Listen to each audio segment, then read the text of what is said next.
Assalamualaikum warahmatullahi wabarakatuh. Welcome back to my YouTube channel @Friska Friona Official. Halo adik-adik semuanya, para pejuang UTBK dan SNMPTN 2021. Masih tetap semangat, semoga nanti kalian bisa lulus di kampus impian kalian. Oke, video insya Allah yang akan kakak share di channel YouTube ini berkaitan dengan SNMPTN, UTBK, dan juga ujian mandiri. Untuk SNMPTN, kemungkinan kakak akan membongkar nilai-nilai SNMPTN agar itu bisa menjadi acuan ataupun pedoman untuk kalian dalam mengambil jurusan ataupun untuk kalian melakukan terobosan ya bagi yang belum ada alumninya dan menjadi pembuka jalan bagi adik-adiknya. Untuk UTBK, kakak insya Allah akan melakukan pembahasan soal TKA, tes kemampuan akademik, karena berdasarkan informasi LTMPT, TKA kembali muncul untuk ujian UTBK 2021. Nah, informasi pentingnya di sini, matematika tidak lagi diujikan untuk kelompok ujian soshum. Nah, ini juga nanti ada plus minusnya. Kakak akan bahas di sesi yang lain. Nah, untuk ujian mandiri juga kakak akan share soal-soal ujian mandiri kampus-kampus top di Indonesia. Nah, itulah klasifikasi video-video yang akan kakak share. Sebelum kita membahasnya, kakak minta tolong kepada kalian untuk like, comment, dan subscribe channel YouTube ini agar bisa terus berkembang dan memberikan informasi-informasi terupdate tentang SNMPTN, UTBK, dan juga ujian mandiri. Serta jangan lupa bunyikan lonceng notifikasinya. Oke, langsung saja kita masuk kepada pembahasan selanjutnya. Baik, langsung saja. Pada kesempatan kali ini kakak mau share soal TPS, pemahaman bacaan dan menulis. Jangan lupa bantu untuk like, comment, dan subscribe serta bunyikan lonceng notifikasinya. Di sini ada sebuah paragraf yang masih bolong-bolong, dan tentunya kalian harus membaca terlebih dahulu karena yang dituntut dari pemahaman bacaan dan menulis adalah keajelian dan analisa. Nah, di sini yang pertama, kalimat pertama, pendidikan kita saat ini tiga masalah besar. Yang kedua, masalah tersebut terkaitan dengan mutu. Yang ketiga, secara umum saat ini pendidikan lebih menjalankan akumulasi pengetahuan. Yang empat, pola motivasi sebagian besar peserta didik lebih kepada penampilan. Yang kelima, bentuk motivasi lebih mengutamakan ijazah. Yang keenam, pendidikan belum berhasil. Yang ketujuh, pendidikan kita mungkin baru berhasil meningkatkan kemampuan. Nah, ini memang tidak kakak baca secara full karena nanti akan ditampilkan dan kalian bisa baca secara full. Nah, pertanyaan yang pertama, judul yang paling tepat untuk melengkapi tulisan di atas adalah: A. Keadaan nyata pendidikan Indonesia. B. Masalah utama pendidikan Indonesia. C. Masalah-masalah pendidikan Indonesia. D. Pelaksanaan program pendidikan Indonesia, atau E. Kekurangan-kekurangan pendidikan Indonesia. Nah, menurut kalian apa jawabannya? Nah, jawaban yang tepat untuk soal nomor 1 ini adalah masalah utama pendidikan Indonesia. Karena dari kalimat pertama, walaupun bolong, dia menyebutkan 3 masalah besar.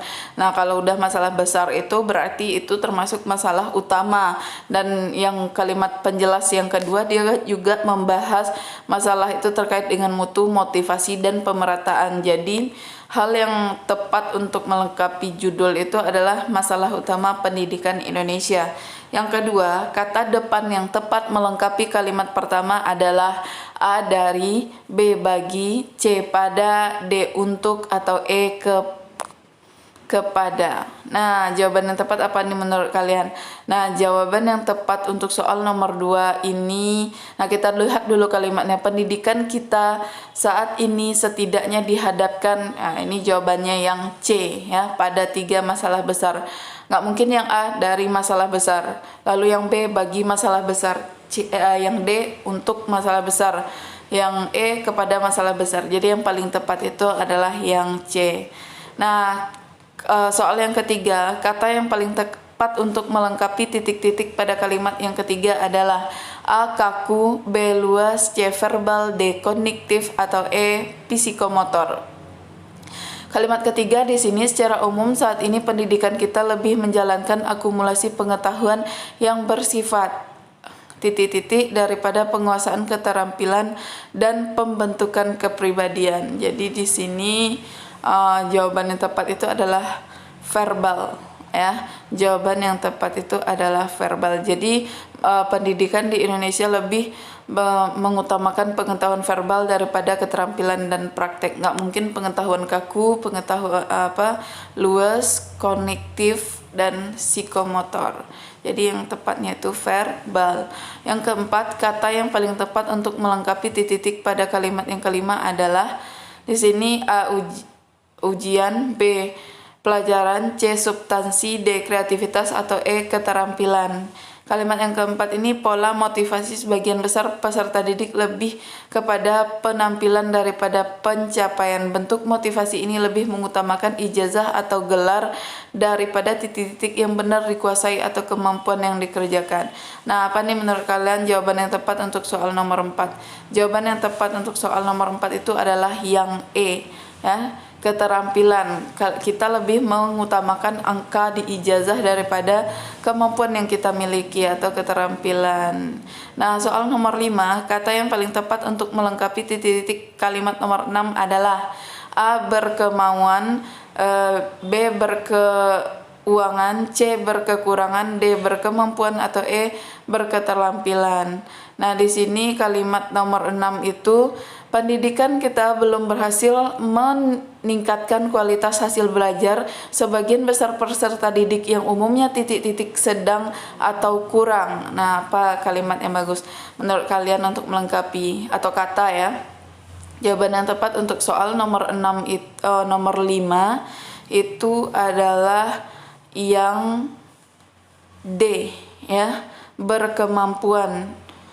Peserta didik yang umumnya berkemampuan sedang atau kurang, ya. Nah, soal nomor 6, kata berimbuhan yang salah digunakan pada paragraf tersebut adalah A. Pemerataan, B. Kepribadian, C. Menjalankan, D. Meningkatkan, atau E. Mengutamakan. Ya, jawaban yang tepat untuk soal nomor 6 itu adalah yang C. Menjalankan, ya. Mana dia kata berimbuhan yang salah digunakan itu adalah yang C. Menjalankan, ya. Nah, selanjutnya kita lihat soal nomor 7.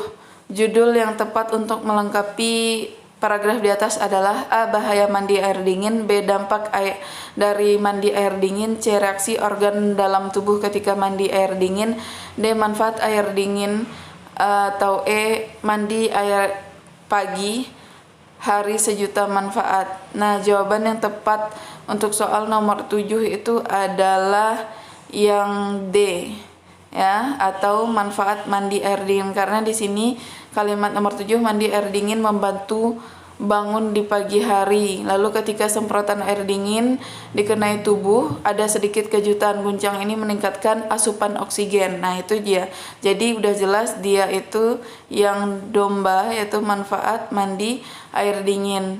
Nomor 8 di sini kata berimbuhan yang salah digunakan pada paragraf di atas adalah A. Meningkatkan, B. Membantu, C. Membaik, D. Mempertahankan, atau E. Dikenai. Nah, jawaban yang tepat itu adalah yang E.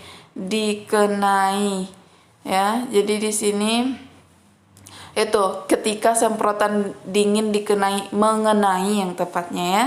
Nah, itu yang salah.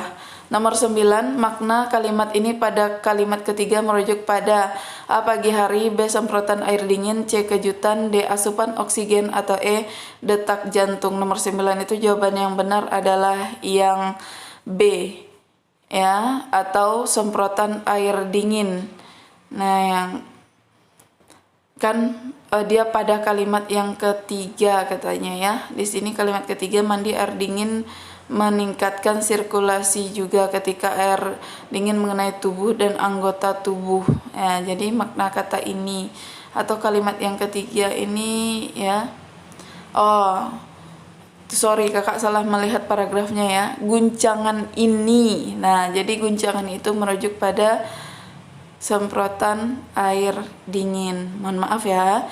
Nah, yang soal yang terakhir, kata berimbuhan yang tepat untuk melengkapi kalimat rumpang yang keempat adalah A. Mengenai, B. Menyebabkan, C. Mengeluarkan, D. Memudahkan, atau E. Menyalurkan. Nah, jawaban yang tepat untuk soal nomor 10 adalah yang B, ya. Menyebabkan.